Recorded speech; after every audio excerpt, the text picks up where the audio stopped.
Hey everyone, today we dive into one of the most bizarre and inexplicable events in American history, the story of the Kentucky meat shower. Oh, what's going on everyone? Today we uncover the grotesque mystery behind the day it literally rained chunks of flesh from a crystal clear sky. The incredible story of what happened on March 3, 1876 in Bath County, Kentucky, when the impossible became reality and changed the lives of everyone who witnessed it forever.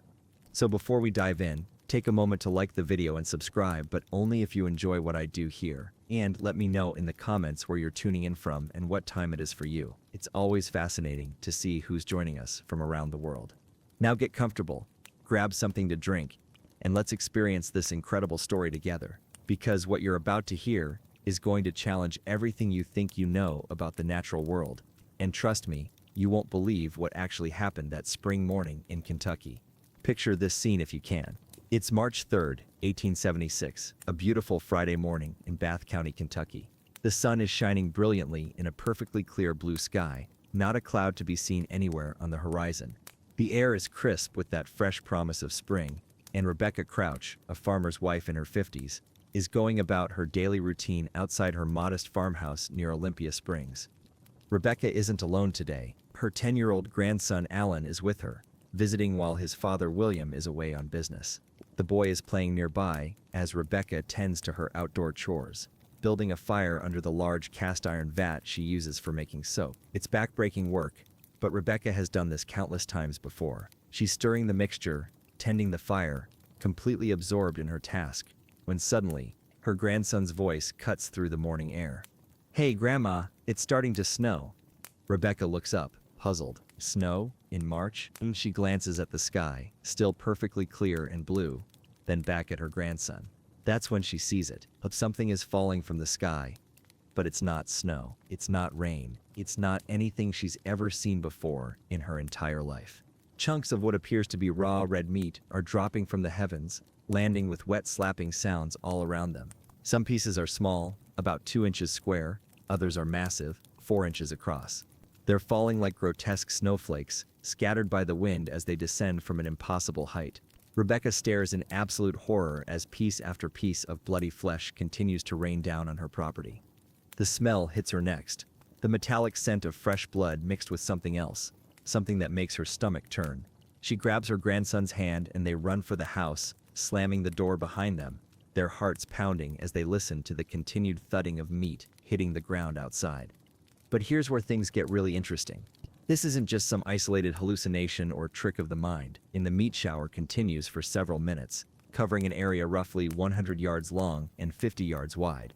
When it finally stops, Rebecca and Alan cautiously venture outside to find their farmyard transformed into something out of a nightmare. Chunks of flesh are scattered everywhere, hanging from fence posts, lying in the dirt, stuck to trees. The family dog and the farm animals are already investigating, some beginning to eat the mysterious bounty that has fallen from the sky. And here's the thing that makes this story even more incredible. Rebecca and Alan aren't the only witnesses. What happened in those terrifying minutes would become one of the most documented and scientifically investigated anomalous events in American history. But to understand the full impact of what occurred, we need to step back and look at the world Rebecca Crouch inhabited in 1876. This is post-Civil War America, a nation still healing from the trauma of brother fighting brother. Kentucky had been a border state, torn between North and South, and communities like Bath County were struggling to rebuild their lives and their economy. The year 1875 had been particularly brutal for farmers in the region. Crop failures had devastated the local economy, and many families, including possibly the Crouches themselves, had relied on food donations just to survive the winter. Rebecca and her husband, Alan Crouch, were hardworking people trying to make a living from their small farm near Olympia Springs. Like most rural Americans of their time, they were deeply religious, believing that God's hand could be seen in the events of daily life. They were also practical people who understood the rhythms of nature, the patterns of weather, and the behavior of local wildlife. Nothing in their experience had prepared them for what they witnessed that March morning. The immediate aftermath of the meat shower was chaos. Rebecca and her grandson, still shaken by what they'd experienced, began the grim task of surveying the damage to their property. What they found defied all logic and reason. Chunks of flesh were embedded in fence rails where they'd struck with considerable force. Other pieces lay scattered across the yard in a pattern that suggested they'd fallen from a great height and been dispersed by the wind. The family's animals were having a field day. The farm dog was gorging itself on the fallen meat, while chickens and pigs competed for their share of this unexpected feast. This detail would later become crucial to the scientific investigation, because it demonstrated that whatever had fallen was indeed edible animal tissue, not some inorganic substance that might have been mistaken for meat. Word of the incident spread quickly through the close-knit rural community. In 1876, news traveled by word of mouth, and a story as extraordinary as meat falling from the sky was bound to be the talk of every general store, church gathering, and family dinner for miles around. By Saturday morning, less than 24 hours after the incident, curious neighbors were making their way to the Crouch farm to see the evidence for themselves. Among the first to arrive was Harrison Gill, a respected member of the community whose reputation for honesty and level-headedness was beyond question. Gill would later provide testimony that became crucial to establishing the credibility of the Crouch family's account. When he arrived at the farm on Saturday morning, pieces of meat were still clinging to fences and scattered across the ground. He noted that the meat appeared perfectly fresh, as if it had been recently butchered. Gill wasn't the only neighbor to witness the aftermath. Other local residents came to see for themselves, and their corroborating testimonies helped establish that something truly extraordinary had occurred. These weren't gullible people prone to believing in supernatural phenomena. They were practical farmers and laborers who knew the difference between reality and fantasy. Now, to understand what happened next, we need to step into the mindset of 1876 America. This is the age of scientific inquiry, but also of spiritual belief and superstition. People are trying to make sense of a world where strange things happen, where the impossible sometimes becomes reality. The Industrial Revolution is transforming American society. Railroads are connecting distant communities, and scientific discoveries are challenging traditional beliefs about the natural world. At the same time, this is still a deeply religious society where many people interpret unusual events as signs from God. Rebecca and her husband Alan Crouch initially believe this meat shower is divine intervention, perhaps a warning or a miracle. Given the hardships they'd endured the previous year, it's understandable that they might see this bizarre event through a spiritual lens. But the scientific community has other ideas. Word of the Kentucky meat shower reaches beyond Bath County when local newspapers pick up the story. The Bath County News publishes an account that catches the attention of editors at larger papers, and soon the story is spreading across the region and eventually reaching national publications. The story breaks nationally when the New York Times picks up the report from the Bath County News. The Times article, published just days after the incident, describes the event in matter-of-fact language that only makes it seem more surreal.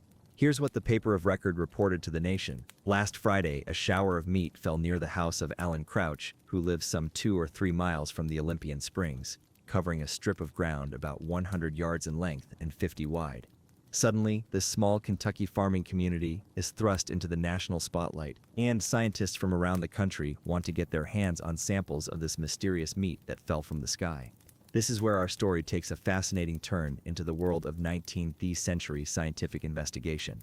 The first challenge facing researchers was simply obtaining samples for analysis. In 1876, there was no rapid transportation network that could quickly move specimens from rural Kentucky to major scientific institutions.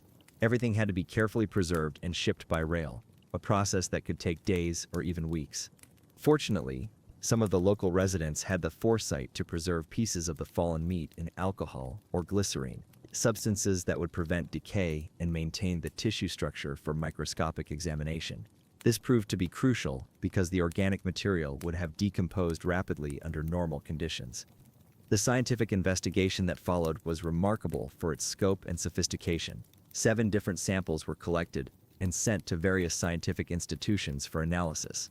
These weren't just any scientists. These were the leading minds of their time, equipped with the best microscopes and chemical analysis tools available in the 19th century. The first breakthrough comes from Dr. Allen McLean Hamilton, a prominent physician and researcher connected to the Newark Scientific Association. Dr. Hamilton wasn't just any country doctor trying to make a name for himself. He was the grandson of Alexander Hamilton, one of America's founding fathers, and had established himself as a respected member of the medical community, specializing in mental health and neurological disorders. When Dr. Hamilton received his sample of the Kentucky meat, He approached the analysis with the systematic rigor that characterized the best scientific work of his era. Using powerful microscopic equipment, he began examining the cellular structure of the tissue, looking for clues that might reveal not just what type of animal it came from, but how it had ended up falling from the sky. After hours of careful examination, Dr. Hamilton makes a startling announcement. This isn't just any kind of meat, it's lung tissue. But here's the truly disturbing part.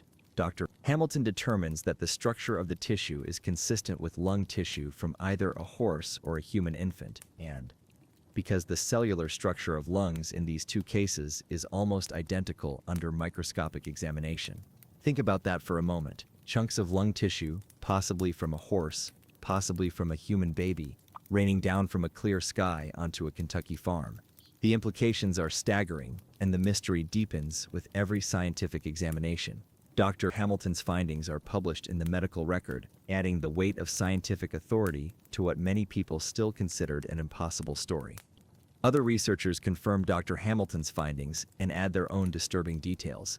Dr. J.W.S. Arnold, another respected histologist, studies additional specimens and agrees that they consist of animal cartilage and lung tissue.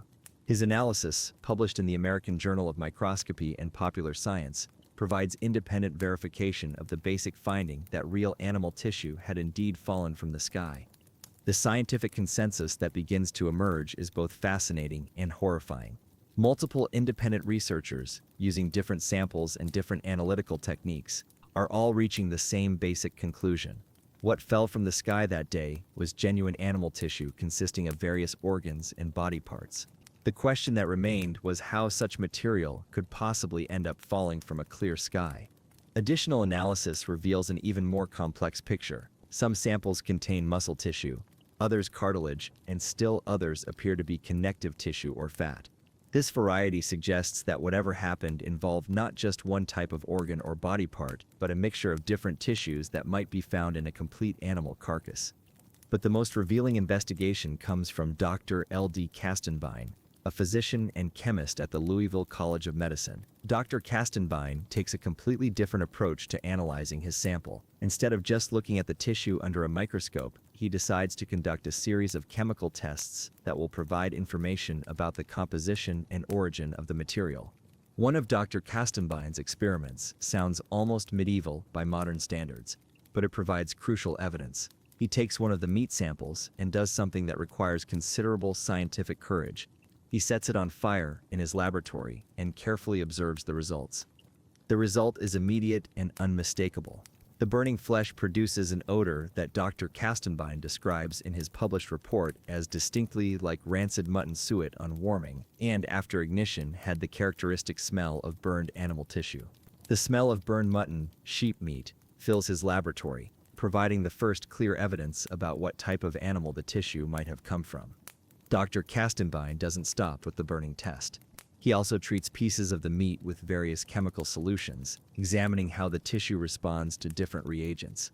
These tests help expose muscle fibers and connective tissues, providing additional confirmation that the samples consist of genuine animal material rather than some unknown substance that might have been mistaken for meat. His chemical analysis reveals something that adds another layer to the mystery. Dr. Kastenbein notes that some of his colleagues have reported detecting what appears to be wool fibers mixed in with the tissue samples. If true, this would provide strong evidence that the meat came from a sheep, supporting his conclusion based on the burned meat smell. The story takes an even stranger turn when Dr. Kastenbein publishes his findings in the Louisville Medical News. His conclusion is both brilliant and absolutely revolting. After analyzing all the evidence, the variety of tissue types, the fresh appearance of the meat, the smell when burned, the presence of possible wool fibers, and the pattern of how it fell, he proposes what becomes known as the vulture vomit theory. According to Dr. Kastenbein, what Rebecca Crouch and her grandson witnessed wasn't a miracle or a supernatural event. It was something far more disgusting but entirely natural. A flock of vultures, soaring high above the Crouch farm, had been feeding on a dead animal carcass, most likely a sheep based on the burned meat smell and possible wool fibers. These vultures, being the voracious scavengers they are, had gorged themselves far beyond their normal capacity. Vultures are known for their ability to consume enormous quantities of carrion when it's available, often eating until they can barely fly. This behavior makes sense from an evolutionary perspective, because carrion is an unpredictable food source, and vultures need to take advantage of feeding opportunities when they arise. Now here's where vulture behavior becomes crucial to understanding this mystery. When vultures are threatened or need to make a quick escape, they have a defensive mechanism that's both effective and grotesque, and they projectile vomit the contents of their stomachs. This serves two important purposes. It lightens their body weight for faster flight, and it creates a nauseating distraction for any potential threats. The projectile vomiting behavior of vultures is well documented and serves as one of their primary defense mechanisms. When a vulture feels threatened, it can expel the contents of its stomach with remarkable force and accuracy, sometimes projecting the vomit several feet. The sight and smell of partially digested carrion is usually enough to deter most predators or other threats. But here's the key detail that makes Dr. Kastenbein's theory so compelling. When one vulture in a flock begins to vomit, it often triggers a chain reaction. The sight and smell of one bird regurgitating causes the others to become nauseous and follow suit. What you end up with is an entire flock of vultures simultaneously projectile vomiting their stomach contents while flying at high altitude. Imagine the scene: a dozen or more vultures circling high above the crouch farm, suddenly all becoming sick at once. The wind patterns and the height at which vultures soar, often several hundred feet up, would explain how the vomited meat could be scattered over such a wide area. The chunks would be blown about as they fell, creating the pattern of distribution that witnesses observed on the crouch property. This theory explains everything that had puzzled investigators. The variety of tissue types, lung, muscle, cartilage, connective tissue, would be consistent with vultures that had been feeding on different parts of a dead sheep carcass. The fresh appearance of the meat would make sense because it had been recently consumed and regurgitated, with stomach acid actually helping to preserve the tissue during its brief time in the vulture's digestive systems. The size and shape of the chunks would match what you'd expect from partially digested tissue that had been subjected to stomach acid but not fully broken down. Vultures don't chew their food like mammals do. They tear off and swallow large pieces that are then broken down by powerful digestive acids. If they vomit shortly after eating, much of the tissue would still be recognizable and relatively intact. Two species of vultures are native to Kentucky, the black vulture and the turkey vulture, and both are known for this projectile vomiting behavior. Turkey vultures, in particular, are notorious for their ability to projectile vomit when threatened, and they often feed in large flocks that could create the kind of coordinated regurgitation event that Dr. Kastenbein described. Local farmers and outdoorsmen would have been familiar with vultures and their habits, which is why some of the Kentucky locals initially suggested the vulture explanation even before the scientists arrived at the same conclusion through their analysis. There's something poetic about the fact that the rural wisdom of Kentucky farmers ultimately proved to be correct, even as sophisticated scientific analysis was needed to confirm their instincts. What makes this explanation even more credible is that vulture vomit incidents, while rare, are not unknown. There are documented cases throughout history of vultures regurgitating their stomach contents when disturbed, though usually on a much smaller scale, and not from such great heights. The Kentucky incident appears to be unique primarily because of the large number of vultures involved and the coordinated nature of their regurgitation. The scientific consensus that emerged from all these investigations was remarkable for its time. Multiple independent researchers, using different analytical methods, all arrived at essentially the same conclusion. The meat was real animal tissue, consisting of various organs and body parts from what appeared to be a sheep or similar animal, and the most plausible explanation for how it got into the sky was vulture regurgitation. But here's what makes this story even more fascinating. Not everyone was convinced by the scientific explanations, at least not initially. Some researchers, including a scientist named Leopold Brandes, initially proposed alternative theories that seemed more palatable than the idea of vulture vomit raining from the sky. Brandes suggested that the substance wasn't meat at all, but rather a type of cyanobacteria called nostoc. It can swell up and appear meat-like when it absorbs moisture from the air. Nostoc is a fascinating organism that forms colonies surrounded by a protective, gelatinous envelope. When dry, it's virtually invisible, but when it gets wet, it can expand dramatically and take on a translucent, jelly-like appearance that might be mistaken for organic tissue. The nostoc theory had some appealing aspects. It would explain how the substance could seemingly appear from nowhere, and it didn't require accepting the rather disgusting reality of vulture projectile vomit. Bredeus even published his findings in Scientific American, lending considerable credibility to this alternative explanation. However, the Nostoc theory was quickly debunked when microscopic analysis clearly showed cellular structures consistent with animal tissue rather than bacterial colonies. The presence of muscle fibers, cartilage structures, and lung tissue simply couldn't be explained by any known bacterial organism. While Nostoc can indeed create gelatinous masses that might superficially resemble organic tissue, it lacks the complex cellular organization that multiple researchers had observed in the Kentucky samples. There were other theories too, some more plausible than others. Some suggested it might be frog spawn that had been carried aloft by unusual atmospheric conditions. Others proposed more exotic explanations involving meteorological anomalies, atmospheric disturbances, or even the possibility that the meat had been carried from a great distance by powerful wind currents.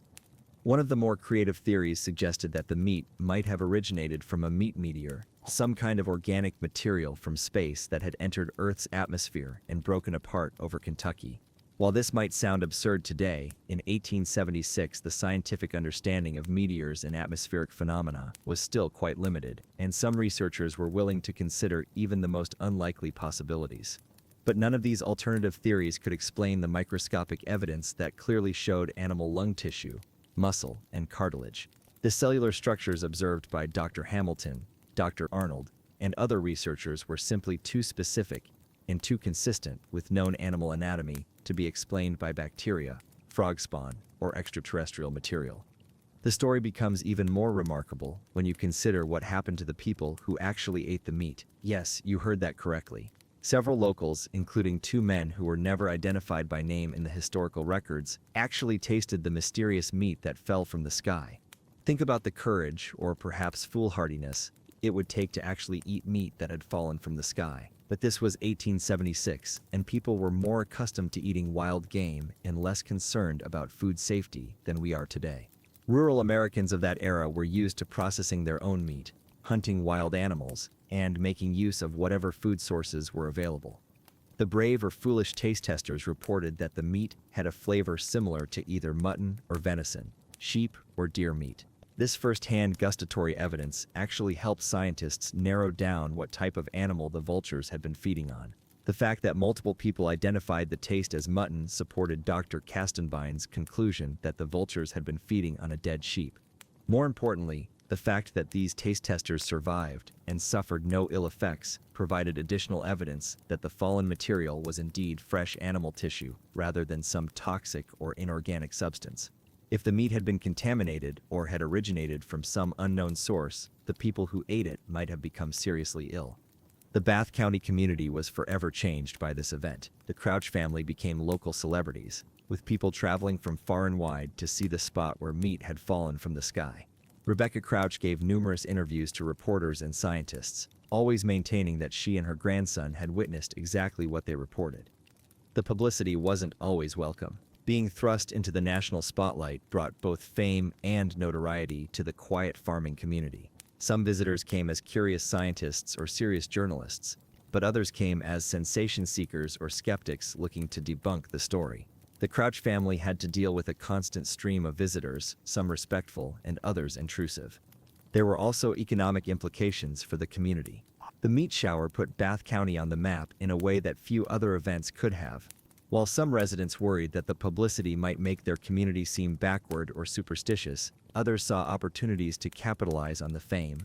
Local businesses began advertising their connection to the famous meat shower, and some entrepreneurs even tried to sell authentic pieces of the fallen meat to gullible tourists.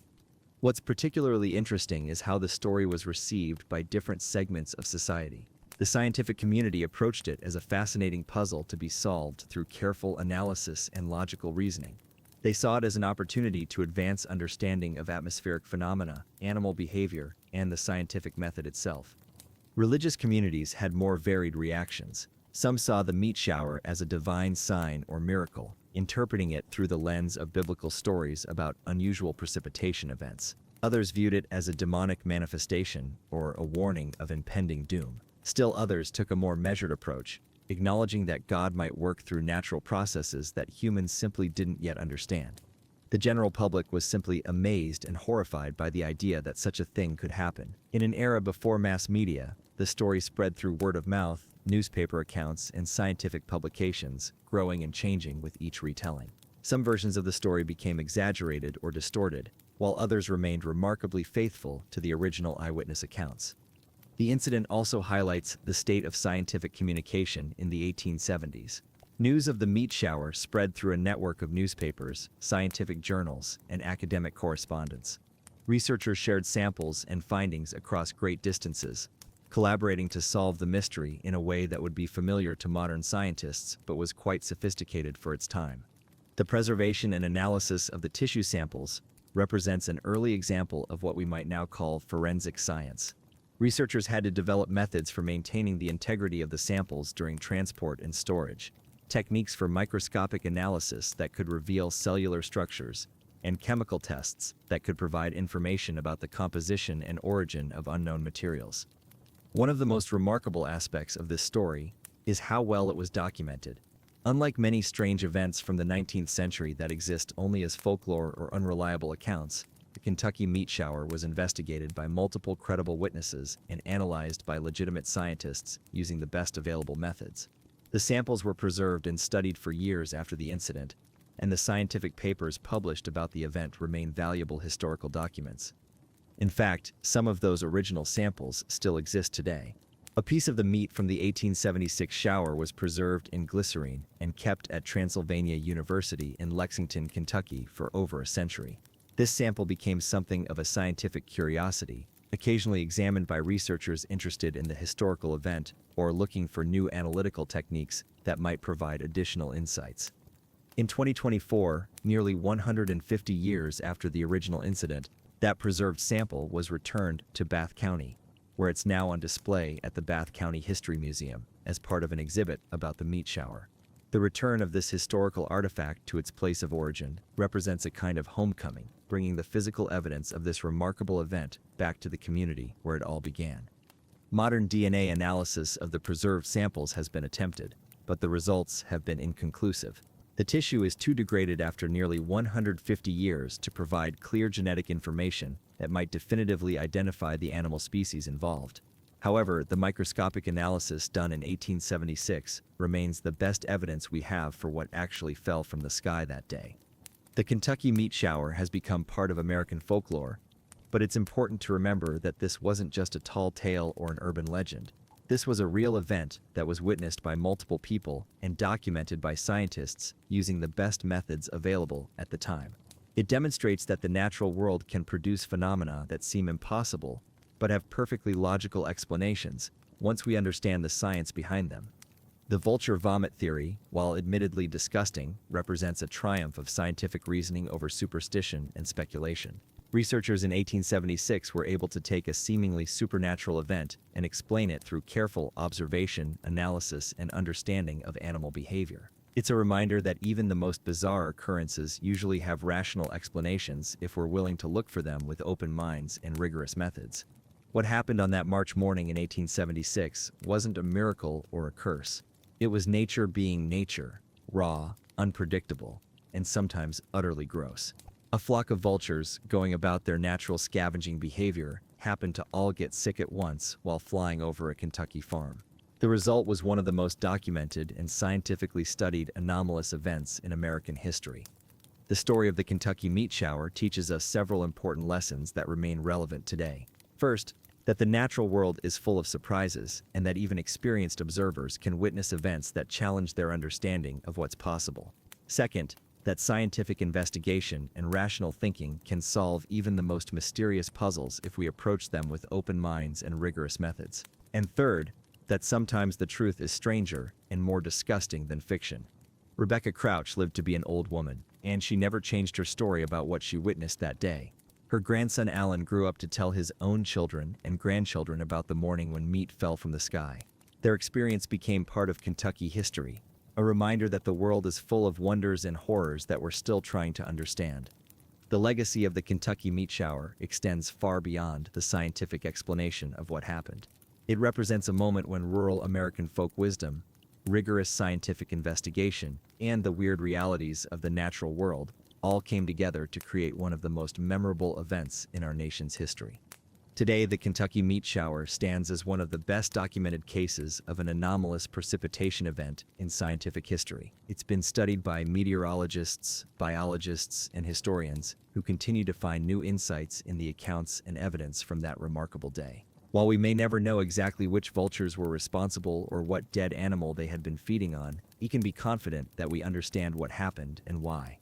The next time you see vultures circling overhead, remember the story of Rebecca Crouch and her grandson Alan. Remember that these seemingly peaceful scavengers carry within them the potential for one of nature's most bizarre and revolting defensive mechanisms. And remember that sometimes, just sometimes, the impossible becomes reality, and it's up to science to help us make sense of it all. The Kentucky meat shower of 1876 remains one of the most extraordinary events in American history.